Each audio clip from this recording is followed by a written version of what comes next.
Swaraj party की स्थापना कब हुई थी? तो स्वराज पार्टी की स्थापना सन 1923 ईस्वी में हुई थी। जय हिंद दोस्तों, आज मैं जो 60 क्वेश्चन जीके का लेकर के आया हूँ, आने वाला सही प्रकार के कॉम्पिटिटिव एग्जाम के लिए इंपॉर्टेंट है, तो बने रहेगा वीडियो में। चलिए वीडियो को स्टार्ट करते हैं। हड़प्पा सभ्यता की लिपि किस प्रकार की थी? तो चित्रलिपि थी हड़प्पा सभ्यता की लिपि। तो ऑप्शन नंबर ए हमारा बिल्कुल सही जवाब हो जाएगा, चित्रलिपि। नेक्स्ट प्रश्न हो जाएगा हमारा, इल्तुतमिश ने कौन सी मुद्रा जारी की थी? तो टका मुद्रा जारी की थी इल्तुतमिश ने। तो बी ऑप्शन हमारा बिल्कुल सही जवाब हो जाएगा। नेक्स्ट सवाल हो जाएगा हमारा, प्लासी का युद्ध किसके बीच में हुआ था? तो अंग्रेजी और सिराजुद्दौला के बीच हुआ था प्लासी का युद्ध। तो ऑप्शन नंबर ए हमारा बिल्कुल सही जवाब हो जाएगा। चलिए नेक्स्ट प्रश्न हो जाएगा हमारा, भारत छोड़ो आंदोलन किस वर्ष शुरू हुआ था? तो सन 1942 ईस्वी में भारत छोड़ो आंदोलन शुरू हुआ था। ऑप्शन नंबर सी हमारा बिल्कुल सही जवाब हो जाएगा। अगला सवाल हो जाएगा हमारा, भारत का पहला समाचार पत्र कौन सा था? तो बंगाल गजट भारत का सबसे पहला समाचार पत्र था। तो ऑप्शन नंबर सी हमारा बिल्कुल सही जवाब हो जाएगा, बंगाल गजट। तो बने रहेगा वीडियो में। चले नेक्स्ट प्रश्न हो जाएगा हमारा, क्रिप्स मिशन भारत कब आया था? तो सन 1942 ईस्वी में क्रिप्स मिशन भारत आया था। तो ऑप्शन नंबर बी हमारा बिल्कुल सही जवाब है। अमृतसर समझौता कब हुआ था? तो सन 1809 ईस्वी में अमृतसर समझौता शुरू हुआ था। अगर हमारा वीडियो आपको अच्छा लगे तो वीडियो को लाइक और चैनल को सब्सक्राइब कीजिएगा। चलिए नेक्स्ट प्रश्न हो जाएगा हमारा, कालिदास किस शासन के दरबार में थे? तो विक्रम आदित्य के दरबार में थे कालिदास। तो ऑप्शन नंबर सी हमारा बिल्कुल सही जवाब है। नेक्स्ट प्रश्न हो जाएगा हमारा, भारत में रेलवे की शुरुआत कब हुई थी? तो 1853 ईस्वी में। अगला सवाल हो जाएगा हमारा, गांधी जी ने किस से अपना राजनीतिक गुरु कहा था? तो गोपाल कृष्ण गोखले को गांधी जी ने अपना राज्य गुरु कहा था। तो ऑप्शन नंबर बी हमारा बिल्कुल सही जवाब हो जाएगा। आज़ाद हिंद फौज को पुनर्गठन किसने किया? तो सुभाष चंद्र बोस ने आज़ाद हिंद फौज का पुनर्गठन किया था। तो ऑप्शन नंबर बी हमारा बिल्कुल सही जवाब हो जाएगा। अगला सवाल है, आर्य समाज का मुख्य उद्देश्य क्या था? तो वेदों की ओर लौटना आर्य समाज का मुख्य उद्देश्य था। तो ऑप्शन नंबर सी हमारा बिल्कुल सही जवाब हो जाएगा, वेदों की ओर लौटना। अगला सवाल है हमारा, प्रार्थना समाज की स्थापना कहाँ हुई थी? तो मुंबई में हुई थी प्रार्थना समाज की स्थापना। तो ए ऑप्शन हमारा बिल्कुल सही जवाब हो जाएगा, मुंबई में। अगला सवाल है, भारतीय रिजर्व बैंक की स्थापना कब हुई थी? तो भारतीय रिजर्व बैंक की स्थापना सन 1935 ईस्वी में हुई थी। तो ऑप्शन नंबर सी हमारा बिल्कुल सही जवाब हो जाएगा, 1935 ईस्वी में। हिंदी को भारत की राज्य भाषा किस अनुच्छेद में घोषित किया गया है? तो अनुच्छेद 343 में हिंदी को राज्य भाषा घोषित किया गया है। तो ऑप्शन नंबर सी हमारा बिल्कुल सही जवाब हो जाएगा। नेक्स्ट सवाल हो जाएगा हमारा, दिल्ली का लौह स्तंभ किस शासन ने बनवाया था? तो चंद्रगुप्त द्वितीय ने दिल्ली का लौह स्तंभ को बनवाया था। तो ऑप्शन नंबर बी हमारा बिल्कुल सही जवाब है। भक्ति आंदोलन का प्रारंभ किसने किया? तो शंकराचार्य ने भक्ति आंदोलन का प्रारंभ किया था। तो सी ऑप्शन हमारा बिल्कुल सही जवाब है। अमीर खुसरो किसे के दरबारी कवि थे? तो अलाउद्दीन खिलजी के दरबारी कवि अमीर खुसरो थे। ऑप्शन नंबर बी हमारा बिल्कुल सही जवाब है। गुप्त वंश का संस्थापक कौन था? तो गुप्त वंश का संस्थापक चंद्रगुप्त प्रथम था। तो ऑप्शन नंबर बी हमारा बिल्कुल सही जवाब है, चंद्रगुप्त प्रथम। नेक्स्ट सवाल हो जाएगा हमारा, नारायण गुरु किस प्रांत के समाज सुधारक थे? तो केरल के समाज सुधारक नारायण गुरु थे। तो बी ऑप्शन हमारा बिल्कुल सही जवाब है। अगला सवाल है, काकोरी कांड कब हुआ था? तो सन 1925 ईस्वी में काकोरी कांड हुआ था। ऑप्शन बी हमारा बिल्कुल सही जवाब हो जाएगा। नेक्स्ट सवाल है, अमृतसर संधि किस वर्ष हुई थी? तो सन 1809 ईस्वी में अमृतसर संधि हुई थी। बी ऑप्शन हमारा बिल्कुल सही जवाब है। नेक्स्ट सवाल हो जाएगा, रविंद्रनाथ टैगोर को नोबेल पुरस्कार कब मिला था?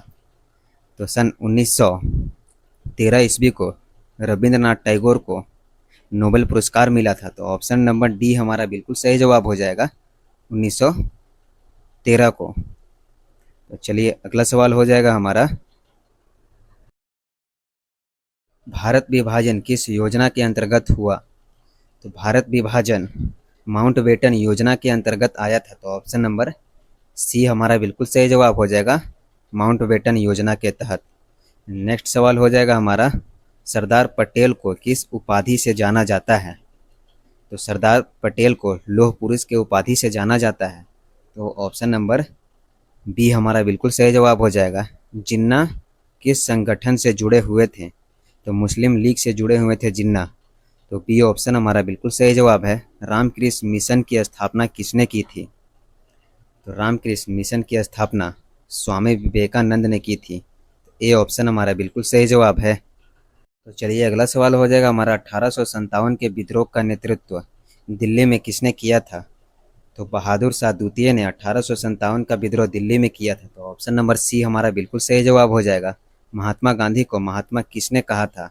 तो रविंद्रनाथ ठाकुर ने महात्मा गांधी को महात्मा की उपाधि दी थी। तो ए ऑप्शन हमारा बिल्कुल सही जवाब हो जाएगा। तो बने रहेगा दोस्तों। चलिए नेक्स्ट प्रश्न हो जाएगा हमारा, दिल्ली सल्तनत की प्रथम महिला शासक कौन थी? तो दिल्ली सल्तनत की रजिया सुल्तान पहला महिला शासक थी। तो ऑप्शन नंबर ए हमारा बिल्कुल सही जवाब हो जाएगा, रजिया सुल्तान। नेक्स्ट प्रश्न हो जाएगा, सुभाष चंद्र बोस को नेताजी किसने कहा था? तो हिटलर ने सुभाष चंद्र बोस को नेताजी की उपाधि दी थी। तो ऑप्शन नंबर बी हमारा बिल्कुल सही जवाब है। आर्य समाज की स्थापना किसने की थी? तो दयानंद सरस्वती ने आर्य समाज की स्थापना की थी। तो बी ऑप्शन हमारा बिल्कुल सही जवाब है। नेक्स्ट सवाल हो जाएगा हमारा, गांधी इरविन समझौता कब हुआ था? तो 1900। तो गांधी इरविन समझौता 1931 ईस्वी में हुआ था। तो ऑप्शन नंबर सी हमारा बिल्कुल सही जवाब हो जाएगा, 1931 ईस्वी में। तो बने रहेगा वीडियो में। चलिए अगला सवाल हो जाएगा हमारा, अशोक का शिलालेख किस लिपि में लिखा गया है? तो अशोक का शिलालेख को ब्राह्मी लिपि में लिखा गया है। ऑप्शन नंबर बी हमारा बिल्कुल सही जवाब हो जाएगा। मंगोल आक्रमण को किसने रोका था? तो बलबन ने मंगोल आक्रमण को रोका था। तो ऑप्शन नंबर बी हमारा बिल्कुल सही जवाब है। नेक्स्ट सवाल हो जाएगा हमारा, काकोरी कांड कब हुआ? तो सन 1925 ईस्वी में काकोरी कांड हुआ था। बी ऑप्शन हमारा बिल्कुल सही जवाब हो जाएगा। नेक्स्ट सवाल है, शक संवत की शुरुआत किसने की थी? तो कनिष्क ने शक संवत की शुरुआत की थी। तो बी ऑप्शन हमारा बिल्कुल सही जवाब है। अगला सवाल है, बारदोली सत्याग्रह का नेतृत्व किसने किया? तो सरदार पटेल ने बारदोली सत्याग्रह का नेतृत्व किया था। तो ए ऑप्शन हमारा बिल्कुल सही जवाब हो जाएगा। नेक्स्ट सवाल है, अकबरनामा किसने लिखी थी?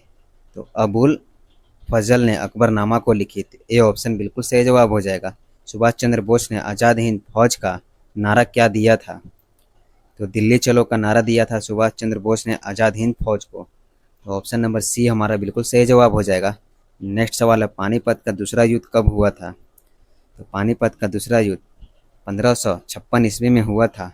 ऑप्शन नंबर बी हमारा बिल्कुल सही जवाब हो जाएगा। नेक्स्ट सवाल है, रॉकेट एक्ट कब पास किया गया था? तो 1919 ईस्वी में रॉकेट एक्ट को पारित किया गया था। तो ऑप्शन नंबर सी हमारा बिल्कुल सही जवाब है। भारत छोड़ो आंदोलन कब हुआ था? तो भारत छोड़ो आंदोलन 1942 ईस्वी में हुआ था। नेक्स्ट सवाल हो जाएगा हमारा, भारतीय राष्ट्रीय कांग्रेस की स्थापना किसने की थी? तो भारतीय राष्ट्रीय कांग्रेस की स्थापना ए ओम ह्यूम ने की थी। तो ऑप्शन नंबर बी हमारा बिल्कुल सही जवाब हो जाएगा, जो कि 1885 ईस्वी में हुई थी। अगला सवाल है, लोकमान्य तिलक को किस नाम से जाना जाता है? तो लोकमान्य तिलक को लोकमान्य के नाम से जाना जाता है। ऑप्शन नंबर सी हमारा बिल्कुल सही जवाब हो जाएगा, लोकमान्य के नाम से। भारतीय संविधान सभा के अध्यक्ष कौन थे? डॉक्टर राजेंद्र प्रसाद भारतीय संविधान सभा के अध्यक्ष थे। नेक्स्ट सवाल हो जाएगा, राजा राम मोहन राय किसके विरोध के लिए प्रसिद्ध थे? तो राजा राम मोहन राय सती प्रथा के विरुद्ध के लिए प्रसिद्ध थे। तो ऑप्शन नंबर बी हमारा बिल्कुल सही जवाब हो जाएगा, सती प्रथा के विरुद्ध के लिए। अगला सवाल है, साइमन कमीशन भारत कब आया था? तो 1928 ईस्वी में साइमन कमीशन भारत आया था। बी ऑप्शन बिल्कुल सही जवाब है। जैन धर्म के 24वें तीर्थकर कौन थे? तो जैन धर्म के 24वें तीर्थकर महावीर स्वामी थे। बी ऑप्शन बिल्कुल सही जवाब हो जाएगा, महावीर स्वामी। अगला सवाल है, चंपारण आंदोलन किससे संबंधित था? तो किसान से संबंधित था चंपारण आंदोलन। ऑप्शन नंबर ए हमारा बिल्कुल सही जवाब हो जाएगा, चंपारण आंदोलन। अखिल भारतीय कांग्रेस का पहला अधिवेशन कहाँ हुआ था? मुंबई में हुआ था अखिल भारतीय का पहला अधिवेशन। ए ऑप्शन हमारा बिल्कुल सही जवाब हो जाएगा। लोकमान्य तिलक किस अखबार के संपादक थे? तो केसरी अखबार के संपादक थे लोकमान्य तिलक। बी ऑप्शन हमारा बिल्कुल सही जवाब है। वेद किस भाषा में लिखी गई है? तो वेद संस्कृत भाषा में लिखी गई है। ए ऑप्शन हमारा बिल्कुल सही जवाब है, संस्कृत भाषा में। अशोक ने अपना दम प्रचार किस भाषा में दिया था? तो प्राकृतिक भाषा में दिया था अशोक ने अपना दम प्रचार। ऑप्शन नंबर बी हमारा बिल्कुल सही जवाब हो जाएगा। गुप्त वंश का संस्थापक कौन था? तो श्री गुप्त वंश का संस्थापक था। बी ऑप्शन हमारा बिल्कुल सही जवाब है। नेक्स्ट सवाल हो जाएगा, कलिंग युद्ध किसके शासनकाल में हुआ था? तो अशोक के शासनकाल में हुआ था कलिंग युद्ध। बी ऑप्शन हमारा बिल्कुल सही जवाब हो जाएगा। चलिए नेक्स्ट सवाल हो जाएगा, भारतीय संविधान सभा की स्थापना कब हुई थी? तो भारतीय संविधान सभा की स्थापना 1940 ईस्वी में हुई थी। तो बी ऑप्शन बिल्कुल सही जवाब है। जोहार प्रथा किसके संबंधित थी? तो जोहार प्रथा राजपूतों से संबंधित थी। तो डी ऑप्शन हमारा बिल्कुल सही जवाब है, राजपूतों से। विक्रमादित्य किस वंश से संबंधित थे? तो गुप्त वंश से संबंधित थे विक्रमादित्य। बी ऑप्शन हमारा बिल्कुल सही जवाब है। मौर्य समाज की राजधानी कौन सी थी?